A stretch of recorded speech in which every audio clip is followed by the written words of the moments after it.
Monday afternoon, our fourth coach of the day caused me to just ask a question. Ron, were you sitting there this morning? Okay. Well, welcome to Dallas. I didn't see you this morning. Clark Lee, who became Vanderbilt's 29th head football coach in December of 2020, enters his fourth season at his alma mater. If you have not had a chance to visit Vanderbilt's campus recently, you should go see what's happening around the football stadium and actually the entire Vanderbilt campus from a growth and building standpoint. It's really encouraging to see. Clark is a Nashville native who began his college student and college playing career playing baseball at Birmingham Southern, leading that team or being part of a team that won an NAIA championship his freshman year, transferred to Belmont, and then finished his career at Vanderbilt, where he played football. He's earned 2 degrees at Vanderbilt, one, his undergraduate degree in 2004, graduate degree in 2007 in political science. He and his wife, Allison, have 3 children, 2 sons, Clark III and Jack, and a daughter, Mara. His teams are known for their disciplined style of play. I was just noting they rank top 4 in the league and top 40 nationally in defensive touchdowns and in interceptions. Vanderbilt University head football coach Clark Lee.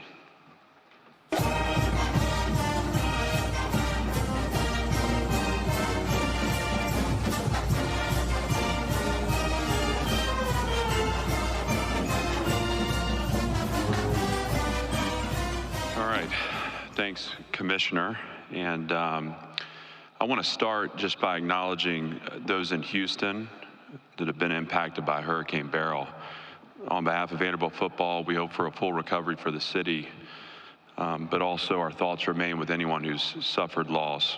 I'd also like to send my heartfelt condolences to the Kiffin family with the recent passing of Monty Kiffin. Coach Kiffin certainly left his mark on our game. His contributions to the coaching profession were monumental.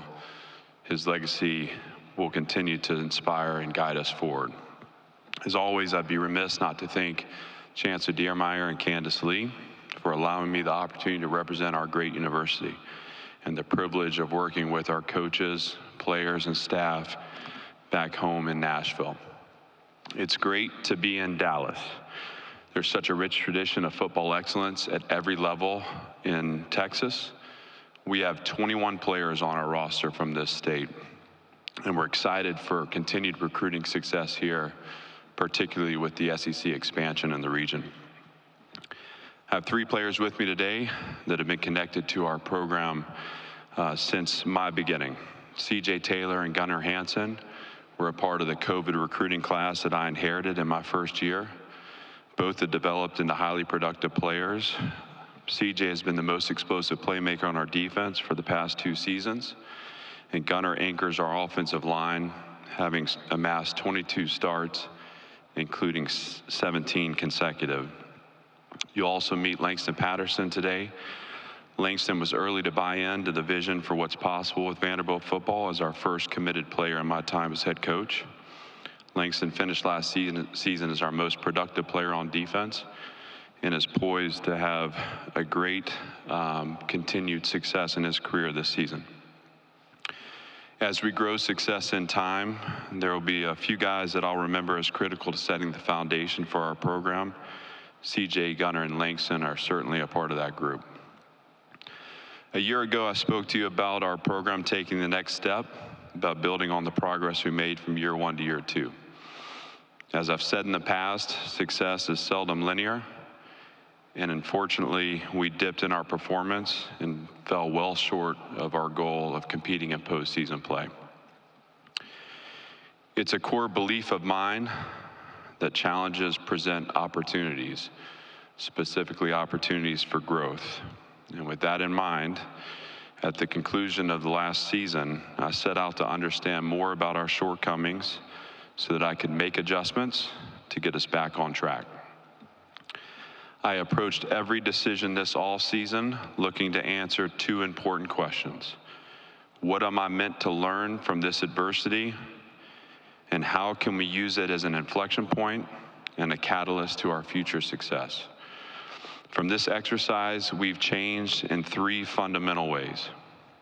First, we've changed the way we train. It was clear we weren't developing physically at a rate that was closing the gap between us and our league peers, and that a new approach was needed in the weight room. This led to the hire of Robert Steiner, who brings an excellent track record of developing football teams while also building culture in the weight room. Coach Steiner's impact has been immediate, and our team has benefited in measurable ways from his philosophy and approach.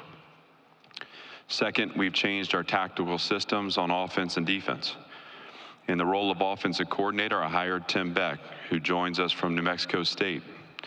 Last season, Tim engineered the number 14 rushing offense and the number 12 offense in yards per play. The improvement made by his unit in 2 years at New Mexico State stood out to me and demonstrates the type of developmental success needed at Vanderbilt.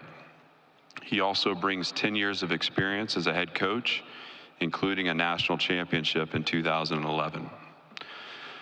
Along with Tim, I decided to take over the role as defensive coordinator. This is a job that I know well, and my belief that I could positively impact this side of the ball kept me from having to put anyone else in front of our defensive players. Consequently, I've grown closer to the team and my work with the defense, as I'm able to build connection through teaching the game that we love and share.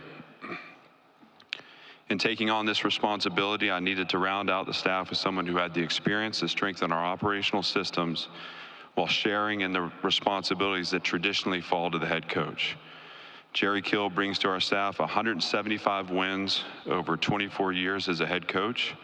He's built programs at challenging places throughout his career, and I can think of no one better to lock arms with as we continue our climb at Vanderbilt. Finally, we've expedited the transformation of our roster. This has required that we fully embrace changes in the college football landscape and actively participate in both the transfer portal and NIL. Falling behind in the NIL and transfer portal space has erased much of the progress we made in our first 2 years. As I've stated in the past, it's impossible to function in the portal without resources, and it's taken time for us to build the infrastructure that allows us both to retain our team and be competitive in that market. Without Candace Lee's support and competitive toughness, we would still be stuck in our old strategy. As it is, we've been able to adjust and adapt, and though we still have a ways to go, we're in a much better position to support our team now than we were a year ago. Roster transformation is about more than enhancing talent and skill. It's also been important for us to address the spirit of our program and shed the mindset of our past. We'll have 53 players on our roster this season that weren't with us a year ago. And of our 120 players, 106 have been recruited into my vision for success at Vanderbilt. This will be the first season in which the majority of the teams signed up for the mission we're on, which is a long way from the initial team of 98 we fielded in 2021. When I accepted the job at Vanderbilt, I set out to build a program that serves the long-term interests of the players, one that is the caretaker of future success, the steward of holistic development, and healthy experience. Even as the context for our game changes, I will not abandon this mission. It's what I believe in, and the only way I know how to coach. With that said, we do have to adjust our course as the ground beneath our feet shifts, but in doing so, we don't have to lose our souls. We still have choices. People first, mission always. Our challenge now is to uphold our righteous standards while embracing a more short-term strategy of winning football. This is the reality of our game now and what winning requires of us. I'm proud of the efforts we've made to position our program to get back on track.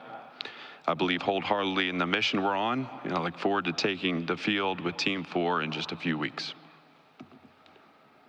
Thank you, Coach. If you have a question, please raise your hand. We'll get a microphone. Please give your name and affiliation. We have Grant, Dylan, and Dinah. We will get a microphone to you. Okay, we're going to start, Coach, in the section in front of me, about 3/4 of the way back, right here in the center. Eric Henry, Horns 24/7. Two-part question for you, Coach. One is wondering if you could talk about what the addition of Diego Pavia has brought to the team. And secondly, just your thoughts on Oklahoma and Texas joining the league and the fact that you host Texas this year. Yeah, first of all, it's just a great time for the SEC. And what Commissioner does as the leader of this organization impresses me endlessly. And so the addition of the two teams, I think is great for our sport.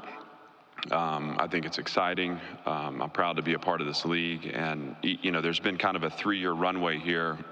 So it feels like, I don't know, they've been with us for a while, but certainly to have them as a part of the league and to compete against them is going to mean a lot. Diego brings experience. He brings a competitive edge. We've already, you know, felt his presence in our locker room. There's a quarterback competition that we're undergoing right now, and that'll be true up until we play Virginia Tech. But we're glad to have him, just like we're glad to have the other additions to our roster. For those that know Diego, know that he's a unique competitor he just exudes edge, and really proud to have him in black and gold. All right, we'll go over here on our left, on the aisle. Ike Jones with the War Report Auburn.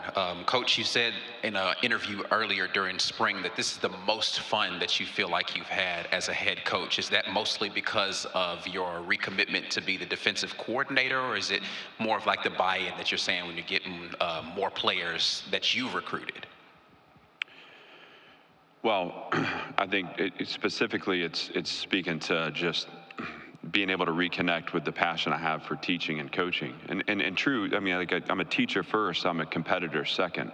So, you know, feeling like I have direct responsibility over the play and the performance on the field, building trust with players through teaching them and helping them to play the game at a higher level, all those things are energizing to me. I also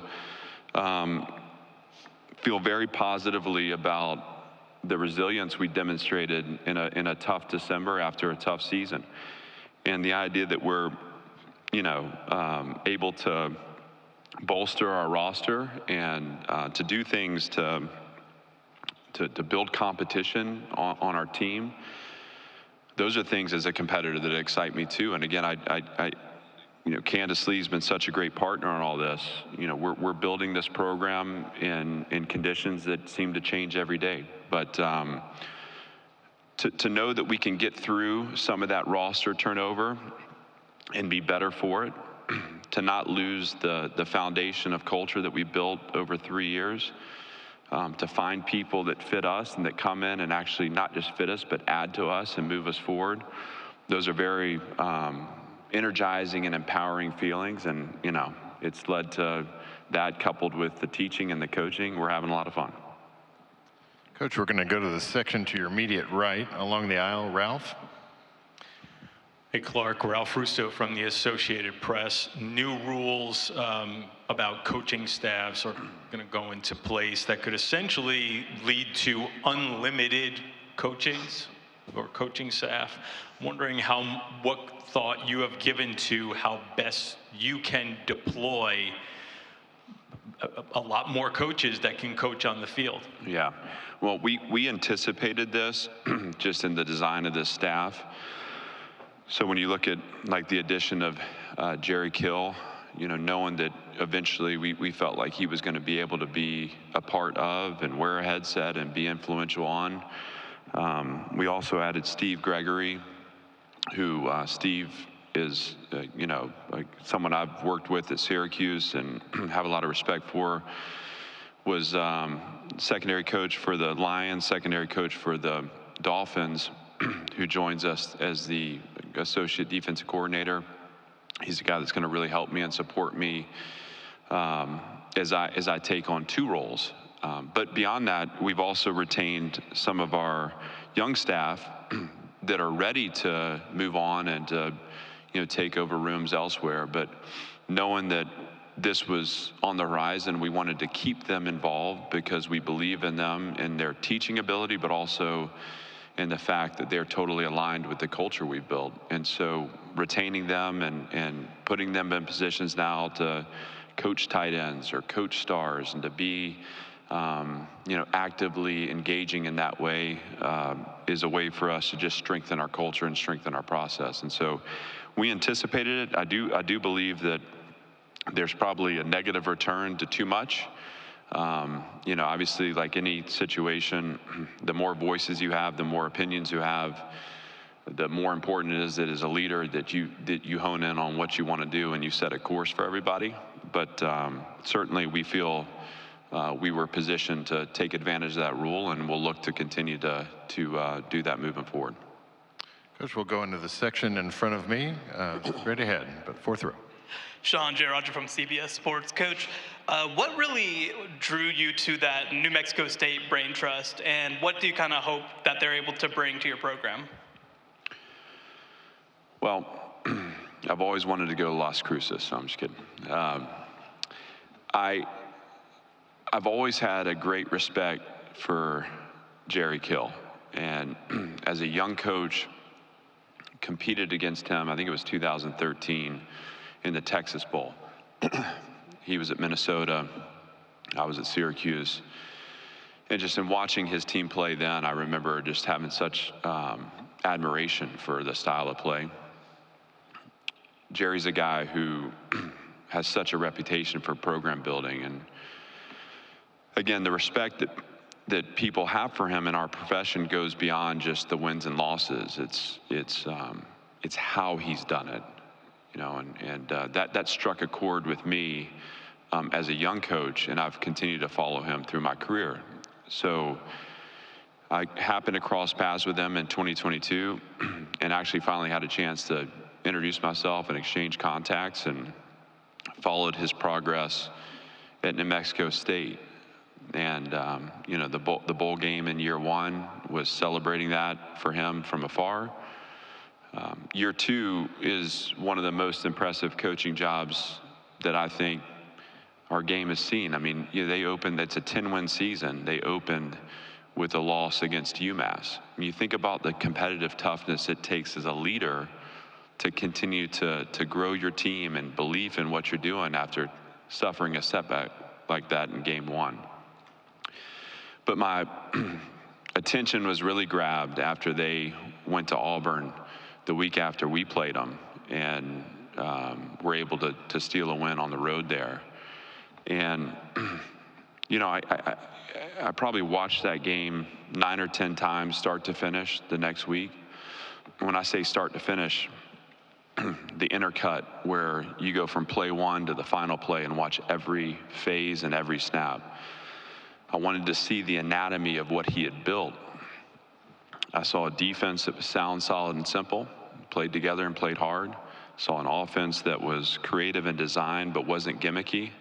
I saw a quarterback that was a maniac and suplexed a linebacker on the sideline there early in the game, and one of his only mistakes where he threw an interception. It was impressive. And at the time, I thought we would just go and visit them in the off season and just kind of get a feel for what their process is like and what can we take from them, what can we learn from them. But when I made the decision to go in a different direction on offense, I knew I wanted to take a look at Tim, and all the analytical measures we were looking at, his numbers stood out, and we made the connection, and he's a great addition. The fact that Jerry comes is icing on the cake. I mean, I feel so privileged to have him as a part of our staff. I'm learning from him every day, and he's a great asset for us. Coach, will go straight down the center aisle, just on the near aisle. Coach, Emily Grace McWhorter from the next round. You added a lot of depth from the transfer portal, and you also added depth in your staff. As you look back from spring practice until now as a unit, what are some indicators that your program is headed in the right direction for 2024? Well, we play a lot more football now than we ever have in the past, and so you kind of have a feel for how your team is performing in the systems and competing in the systems. And obviously, just like every other program, our kids wear GPSs on the field, and so we got measurables that tell us that we're moving in the right direction. But one of the things that I feel like is most impressive is the speed has increased, but so has the weight. And so, like, when you look at our edge players, average weight gain from January till now, an average addition of 16.4 pounds. I mean, that's impressive. You talk about the tight end group averaging 12 pounds, of weight gain. Safeties averaging 10 pounds of weight gain, so on and so forth. I can go down the list. What you realize is we're becoming a faster team, we're becoming a bigger team. And so independent of just seeing performance in the systems and getting a little more exposures that way, we can see the physical development of our roster. And again, for us, especially early in on this build, we're not positioning our squad the best we can unless we're making those gains. I credit Robert Steiner with that. I credit his philosophy and his approach. Our players will do the same today when you ask them. He's been an absolute rock star for us, and I'm glad to have him. Coach will go in the section in front of me about midway back. Clark, Chris Hummer with 24/7 Sports. You promoted Jamal Richardson earlier this offseason. What did you see in such a young coach to feel comfortable putting him on the field? Are you friends with Jamal? Okay, just kidding. Here's Jamal Richardson. Passionate, high energy, positive every day. A young coach who knows how to hold people accountable. I was so impressed with his willingness to come to me at times and say, Coach, I don't understand what you meant when you said this, or Coach, I didn't really take that the right way. What was that about? Just to have those hard conversations, they came so natural to him. He holds the respect of our team. He holds the respect of that corner room. He's relatable to our players. So here's a guy, as I'm getting older and older, unfortunately, here's a guy that knows what that player experience is really like. And so, I've got so much faith and confidence in Jamal. I'm so excited to be helping him in his process for growth. But as a young coach, there's so many things that he does naturally and instinctively that serve as a great foundation. And so Jamal's a guy that is going to have a great run with us at Vanderbilt, but we're going to be talking about him and his career for a very long time. Coach, we'll go over here to my left on the very front row. Coach, good afternoon. Ken Capps from Football Writers of America. With Texas and Oklahoma joining the league, the University of Texas has a winning record against every SEC program except South Carolina and Vanderbilt. Vanderbilt has an 8-3-1 record against the University of Texas. Now, they haven't played since 1928, but hey. I don't think it's important. 8-3-1 is 8-3-1, and they're coming to Nashville in October. What are your thoughts? Well, independent of, the football that was played in the 20s, listen, I'm excited to, I've got a ton of respect for Coach Sarkisian. He in 2020, we competed here in Dallas in the Rose Bowl. It was the pandemic year, and I was at Notre Dame at the time, and he was running the offense at Alabama, and it was one of the most challenging offenses I've ever had to plan for. Got a ton of respect for him and the program he's building, and it's taken time for him, and he's taken time at the foundation. And I think in year one here, where Texas and Oklahoma are now a part of the SEC, to have a piece of that and have a game with them is really exciting. And the fact that it's in Nashville, I'm proud of that, and I'm looking forward to competing with them. And I think it'll be a great, celebration of where the SEC is and a celebration of where our game's headed. Coach will go in the section in front of me over on the left aisle. Hey, Coach, Ian Boyd with Inside Texas. How do you expect the addition of helmet communications to change play calling, especially on the defensive side? Well, because in college offenses are no huddle and most of them use tempo, I think we're still going to need to utilize signals from the sideline. I think it's going to be advantageous for us to have a line of communication to a player on the field.